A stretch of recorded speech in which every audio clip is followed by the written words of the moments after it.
Very good morning, students, and Jai Hind. I am Adesh with my subject accountancy, chapter 5, admission of a partner. And in this chapter, we are doing the solution of the adjustments, which are the adjustment we have to do at the time of admission of a partner, or when a incoming partner or when a new partner is admitted into the firm. So then, what are the adjustments are required to do by the firm when a new partner is admitted? Okay, so today we are doing the solution of a problem related to the revaluation of assets and reassessment of liabilities. This is the topic for today. And in last class we learned how can we do the revaluation of assets and reassessment of liability. Journal entries we will learn last class, and the particular format of account or performer of accounts of revaluation account we learned in last class. Today we have problem, so according to that we will solve problem in today class.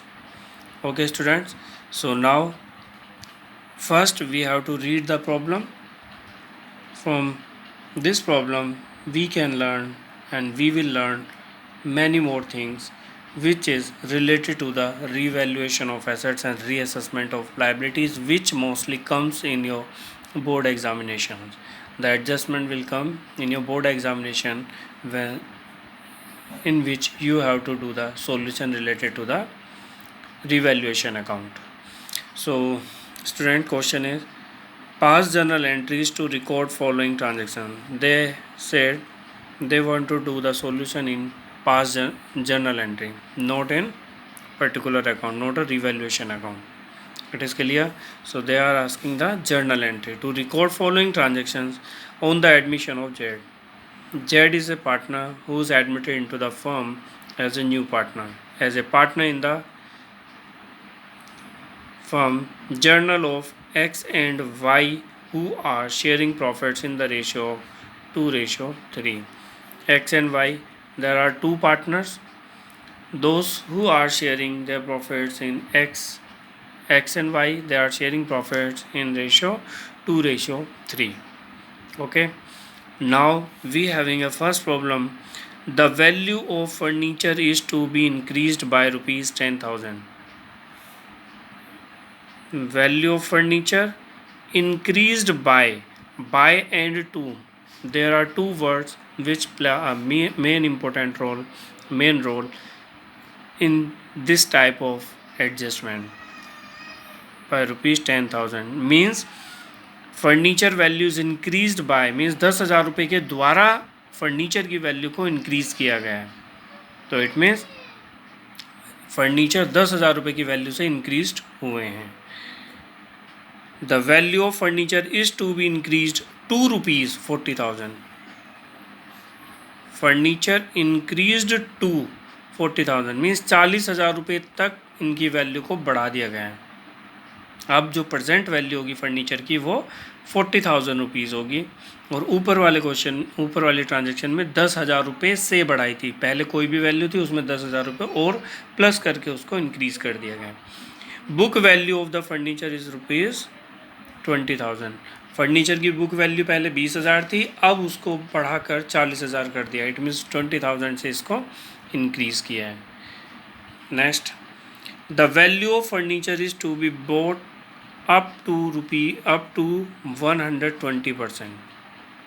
Okay, जो furniture की value है वो 120% तक लेकर आनी है हम लोगों को ऑफ इट्स वैल्यू. जो भी इसकी वैल्यू है फर्नीचर की वैल्यू को ब्रोट अप करना है, उसको इतनी 120% की वैल्यू के इक्वल लेकर आना है. जबकि इसकी बुक वैल्यू जो फर्नीचर की है वो 50,000 रुपीज़ है. तो इट मीन्स 50,000 रुपीज़ 100% के इक्वल होगी, तो उसको 120% के इक्वल लेकर आना है. Next one, stock is under valued bye 10%। Under valued मतलब कम है, 10% से कम है स्टॉक की वैल्यू, जो कि बुक वैल्यू कितनी है 18,000। इसका मतलब ये 90% के इक्वल वैल्यू होगी, क्योंकि अंडर वैल्यूड है ना 10% से, तो इट मीन्स ये 90% के इक्वल इस वैल्यू को, स्टॉक को रखा है। Stock is over valued. Now stock is over valued bye 10%। यहाँ पर 10% से बढ़ाकर इसको वैल्यू को लिखा हुआ है बुक के अंदर। Now we have to decrease the value of stock by 10%। So it means book value of stock is 22,000 rupees. Next, the market value of computer is rupees, market value of computer is rupees 25,000, but book value of computer is 20,000। Book value 20,000 है, लेकिन market value इसकी 25,000 है। It means 5,000 से value इसकी increase हुई है। Next, machinery is taken bye x ₹4,80,000। ये machinery taken by x इन ₹80,000। इसकी बुक वैल्यू क्या थी? Book value of machine is ₹60,000। इसका मतलब पहले इसकी वैल्यू में 20,000 रुपये का इंक्रीमेंट हुआ मशीन के अंदर, and then after increase in the value of machine, then X have taken this machine from the firm. Next, 1/3 of machinery is taken by Y. 1/3 machinery is taken by Y ₹30,000। जो भी उसकी 1/3 value थी उसको वो 30,000 rupees में ले लेता है। अभी वैल्यू कितनी है मशीन की, we don't know. And balance is revalued at ₹57,600। जो बैलेंस वैल्यू बची, इट मीन्स ये 1/3 है, तो वो 2/3 वैल्यू जो बची होगी वो वैल्यू 57,600 पर उसकी वैल्यू को रखा गया, जबकि बुक वैल्यू कितनी थी मशीन की 72,000। तो इट मीन 72,000 में से पहले 1/3 वैल्यू निकालेंगे, फिर 2/3 वैल्यू निकालेंगे। Next, out of the amount of insurance premium, insurance premium which was debited to profit and loss account. Obvious है, insurance premium is always debited to profit and loss account, but ₹5,000 to be carried to next year. इसका मतलब 5,000 रुपये हमने advance paid कर रखे हैं, जो कि हमें नेक्स्ट ईयर में कैरी फॉरवर्ड करना है उनको। तो it means prepaid insurance premium. अब प्रीपेड इंश्योरेंस प्रीमियम, तो इट मीन्स हमारी एसेट्स वहाँ पर जनरेट हो रही है। Next one, expenses on revaluation amounted to ₹5,000 paid by X. X के द्वारा पेड किए गए, तो then these expenses will transfer to X capital account। A debtor whose due of ₹14,000, एक डेटर था 14,000 रुपीज़ उस पर ड्यू थे, मतलब हमें 14,000 रिसीव करने थे, were return of as bad debts last year. हमने 14,000 रुपये बैड डेब्ट्स के नाम से लिख दिए थे अपनी बुक्स के अंदर last year, but paid ₹10,000 in full settlement. लेकिन उसने अब करंट ईयर में 10,000 रुपये हमें पेड किए हैं अपने फुल सेटलमेंट के लिए। Okay, 10,000 paid as full settlement. So student, we have read the problem of this question, all transactions we have read. So now we are going to do the solutions. If so, be concentrate on each and every transaction, because each and every transactions is more and more important when we solving the 8 marks questions. So then these transaction will help you to solve those complete questions. So now the first transaction, once again read carefully. The value of furniture is to be increased by 10,000। assets की value increase हो रही है 10,000 रुपये से, assets की value increase होगी तो assets will be debited। so first entry will be furniture value increase है, so that's why furniture account debit to revaluation account by rupees 10,000. So furniture will 10,000 and revaluation account is also by 10,000. Narration में हम लिख लेंगे increase in the value of furniture.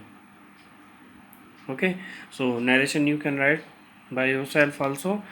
After read the transactions, according to these transactions you can write easily all the narrations. So we will solve only the journal entry in this. Okay, so first journal we have completed. Next one, second transaction. Second transaction, the value of furniture is to be increased to rupees 40,000 and book value of furniture rupees 20. 20,000 की value के थे, अब कितने के हो गए 40 के, तो 20,000 से वो फिर इंक्रीज हो गए हैं. So now second entry, increased by 20,000 rupees. So furniture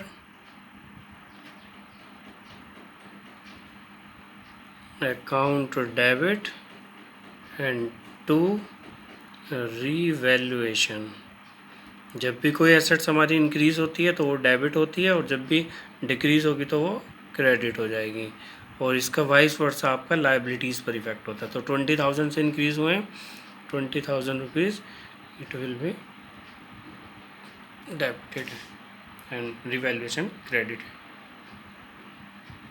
यहाँ पर हम दो डिफरेंस, एक डिफरेंस है हमारा इन दोनों ट्रांजेक्शन में. यहाँ पे बाय और यहाँ पर टू, इन दोनों का एक अच्छा रोल है जिसके बेसिस पर हमें इसको अंडरस्टैंड करना है. ओके, यहाँ पर 10,000 रुपये के द्वारा यहाँ पे 40,000 रुपये तक की इसकी वैल्यू को इंक्रीज़ किया जा रहा है. 40,000 रुपये तक की वैल्यू इसकी इंक्रीज़ हुई है. Next, the value of furniture is to be bought up to 120% of its value. इसकी वैल्यू 50,000 है बुक वैल्यू, अब इसको 120% तक लेकर आना है. So third transaction, so it means the value of furniture is also increasing, so furniture value is increasing, so we will do the furniture debit, furniture account debit and to revaluation. तीनों ही condition में same general entry है but the language is different.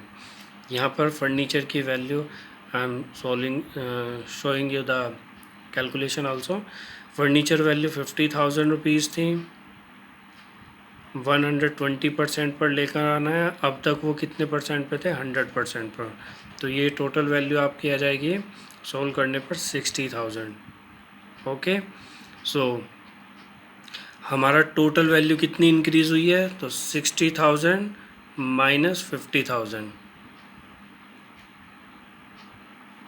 Okay, this is the increase value, means 10,000 rupees.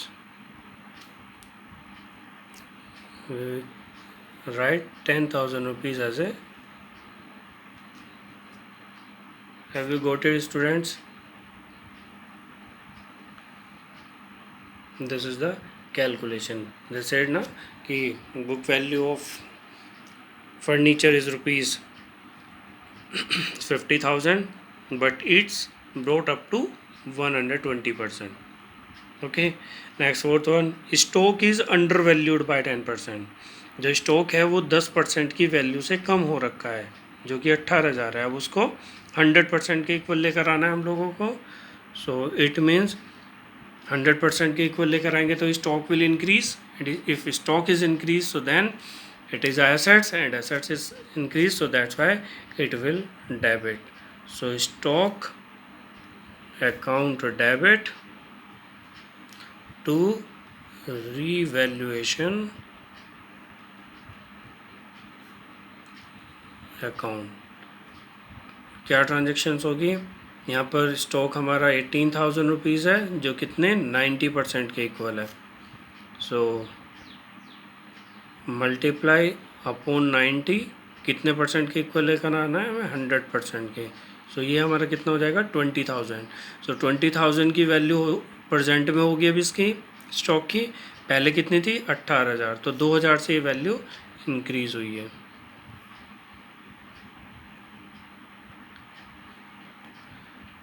It is clear students? पहले 18,000 value थी जिसमें 10% ये under valued था, तो it means का इसको 90% से डिवाइड किया, 1% के इक्वल है। अब इसमें मल्टीप्लाई 100 कर रहे हैं, so that's why it's come up to the 100% value. तो 100% वैल्यू कैलकुलेट करेंगे तो ये हमारा 20,000 रुपीज़ आएगा, लेकिन उस 20,000 में से 20,000 अब प्रेजेंट वैल्यू और पहले कितनी थी 18,000, तो इसमें से माइनस कर लेंगे 20,000 minus 18,000, so that's why it is 2,000। Next, fifth transaction, stock is over valued bye 10%। यहाँ पर स्टॉक की वैल्यू जो है वो 10% से ओवर वैल्यूड है, मीन्स ज़्यादा हो रखी है। कितनी वैल्यू है अब 22,000, इसका मतलब ये 110% के इक्वल है। इसको किस कितने इक्वल लेकर आना है 100% के। सो यहाँ पर स्टॉक की वैल्यू डिक्रीज होगी, सो revaluation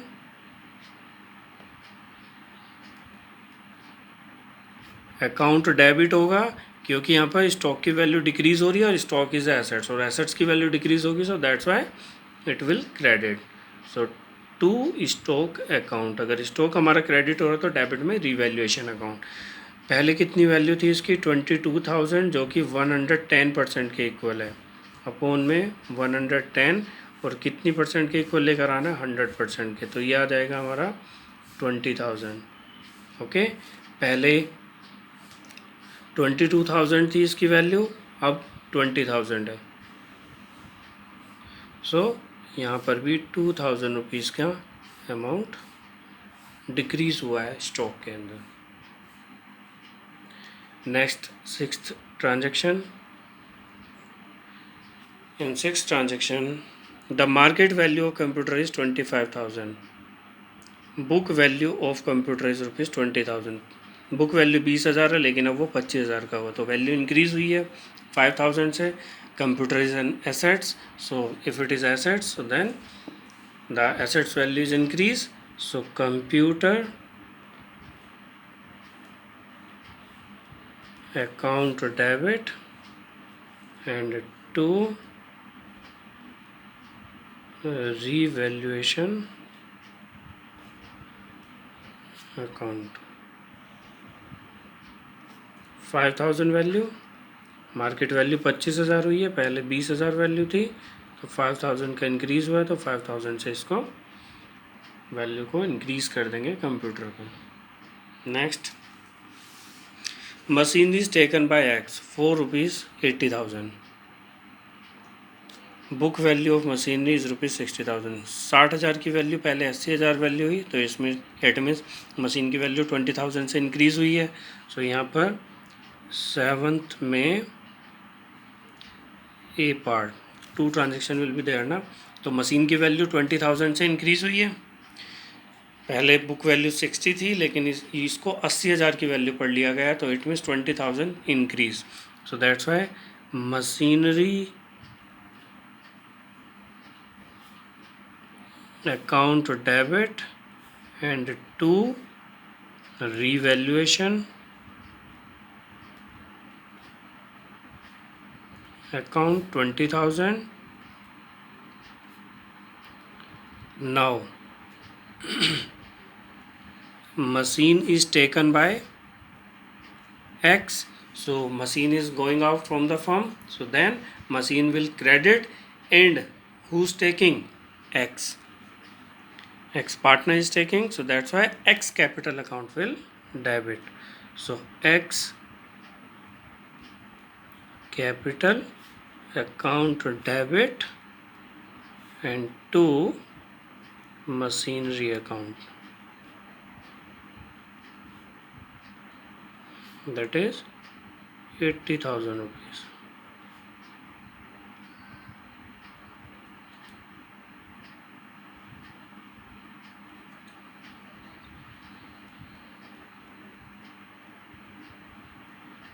Eight part.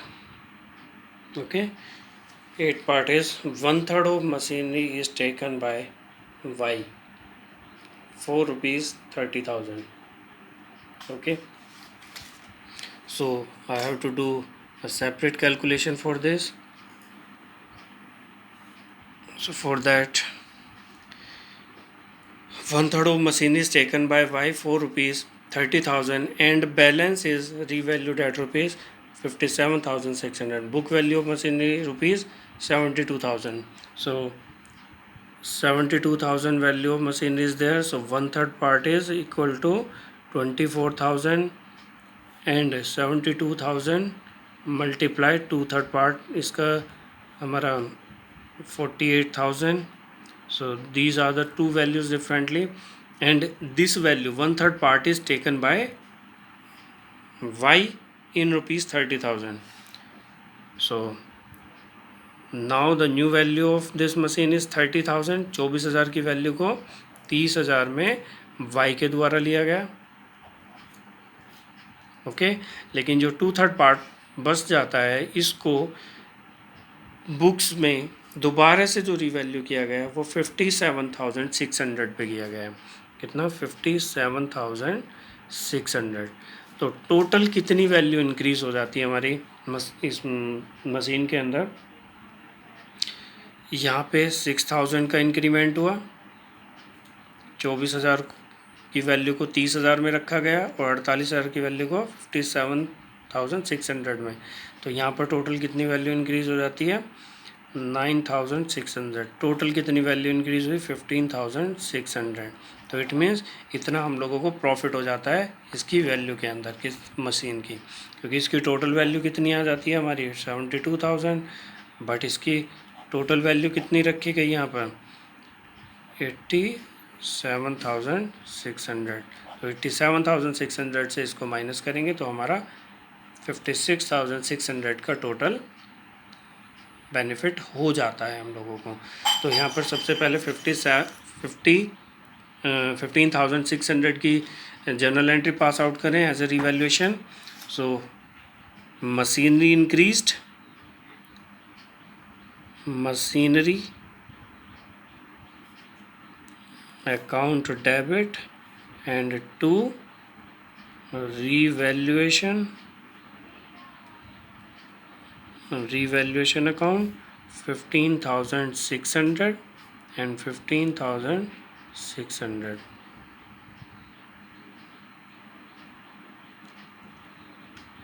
This is the first A entry, and B taken by Y 30,000 rupees of value of machine. So then Y's capital account debit, Y's capital account debit to machinery account, to machinery account. कितनी value में? 30,000 rupees की जो value की machine ली गई है Y के द्वारा. Students, have you clear this? I will send you the calculation also.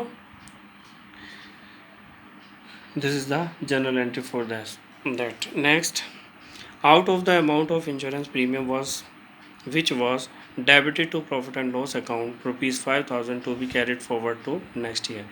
5,000 का इंश्योरेंस प्रीमियम है जो हमने करंट ईयर में पेड किया और उसको हमें कैरी फॉरवर्ड करना है नेक्स्ट ईयर में. तो इट मीन्स हमारा एडवांस एक्सपेंसेस वो, और एडवांस एक्सपेंसेस हमारा प्रीपेड होता है, और प्रीपेड हमारी एसेट्स के अंदर शो होता है, और एसेट्स हमारी यहाँ पर इंक्रीज़ हो रही है किससे? प्रीपेड इंश्योरेंस प्रीमियम के नाम से. सो एसेट्स इंक्रीज़ हो रही है तो हमें फ़ायदा हो रखा है यहाँ पर, और there is any gain in the firm. So prepaid insurance premium account debit to revaluation account. Value is 5,000.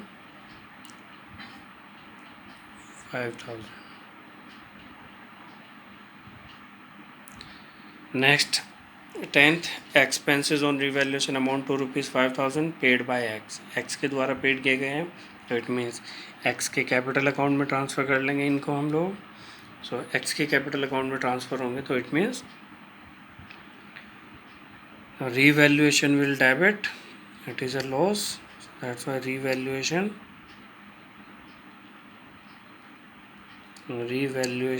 account debit and to X capital account. Amount is 5,000. 5,000.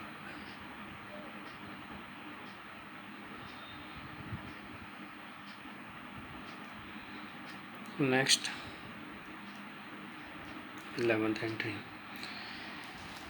A debtor was due of rupees 14,000 were written off as bad debts last year. Okay, that transaction we already have passed in last year, but paid rupees 10,000 in full settlement. So now we receive 10,000 from him. So A entry will be cash account debit for what? To bad debts recover.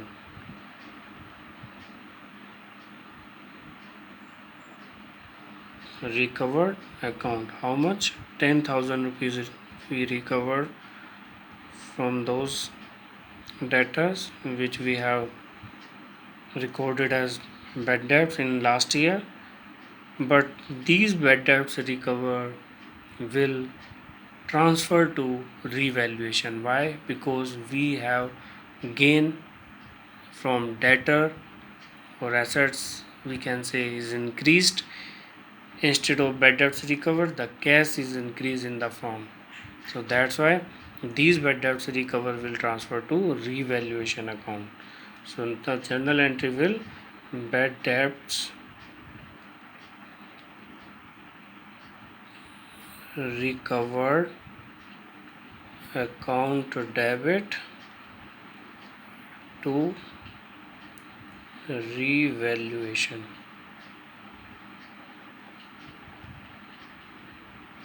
Amount is rupees 10,000.